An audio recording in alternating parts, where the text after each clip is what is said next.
Hi there! In our previous video, we already defined our first Kedro pipeline and we executed it using Kedro run. However, we didn't see our outputs serialized or saved anywhere.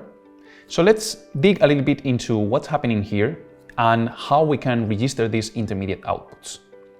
I'm back to the documentation here and on the pre-processed data registration section of the tutorial, and this tells me that I will need to add a couple more dataset entries here. One corresponding to the pre-processed companies and another one corresponding to the pre-processed shuttles. But let's go back to what happened when I did Kedro run. Now, if you remember, I have here in Python defined my pipeline. This contains two nodes, one for pre-processing the companies and another one for pre-processing the shuttles. And if I do Kedro run pipeline data processing, this is going to produce some output. So let's read carefully what's happening here. As you can see, Kedro is loading the data from companies and it's running the pre-processed companies node to produce some output. This output, as I called it, is pre-processed companies. But by default, this has a memory dataset type, which means that it's stored in memory, but if we don't do anything with it, it's going to be discarded. The same thing happened with the shuttles. So as you can see here, this loaded all the data from the shuttles. It executed the pre-processed shuttles node, and then it produced some output that I called pre-processed shuttles. But again, this has a memory dataset type, so this is not getting saved anywhere.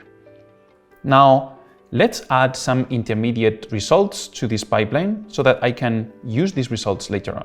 Now, to define these intermediate outputs, we could use CSV or Excel again, but it's much better to use Parquet instead. Parquet is a binary format that has a fixed schema so that the dtypes of the columns are retained and reading them is much faster and much more robust. So let's get to it. I'm now going to open my catalog, which is here in conf base catalog.yaml. If you remember, here is where I had my previous datasets that I defined before, and I'm going to add a few more. So first of all, pre-processed companies. I'm going to fill this in a moment. And now pre-processed shuttles. Since I want to use Parquet, I will need to specify a type accordingly. So let's use pandas Parquet dataset here. And for the pre-processed shuttles, it's going to be the same. So let me copy paste that. Now, I need to specify the file path of these output datasets. And if you see here in the data directory, we already have some subdirectories that were created as part of our Kedro new process. These uses are common data engineering convention. So we start with the raw data, then we have intermediate data, primary, and there are other layers such as the model input, the actual models, the output, and the reporting. We're going to leverage these layers to store our intermediate outputs. For that, let me specify here the file path. This is going to be data 0 to intermediate, and this will be pre-process companies.pq. Then again, for the shuttles, this will be data 0 to intermediate pre-process shuttles. Now, if I execute Kedro run again, you will see the difference.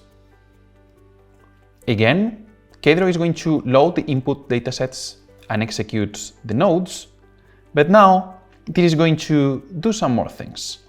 For starters, we see that there's a couple of warnings. There's no problem with this, we can ignore them.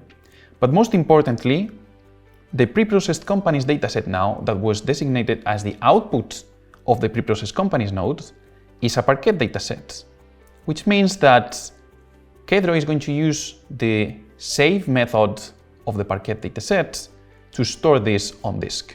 And in fact, if I open this intermediate directory here, you see that now we have pre-processed companies and pre-processed shuttles. Now, if you think about it, this is really convenient because now every time I start from my raw data, I can execute Kedro run This will go over the nodes defined in the pipeline, and it will produce two Parquet files that I can use straight away. This means that going forward, I can use these intermediate datasets to do any extra preprocessing that I need, or directly use them as inputs for my models. So we're onto something now, and in a moment, we're going to define even more complex datasets and more complex pipelines. That will be in the next videos.